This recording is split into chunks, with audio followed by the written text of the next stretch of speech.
Ilalim. Pero dito wala naman.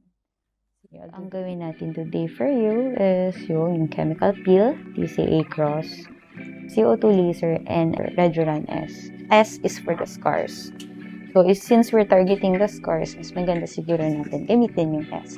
Usually kasi what will Reduran do to your face? Usually, it will start to create collagen and repair yung mga deep scars na yan. Start muna sa kung ano yung pinaka-target area natin, which is the cheeks. Then, I'll go over naman din with the whole face.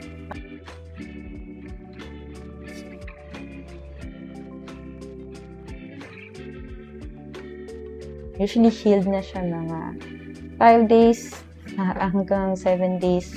Usually, wala na yung mga scars na yun. Pero medyo namumula pa lang, which is normal.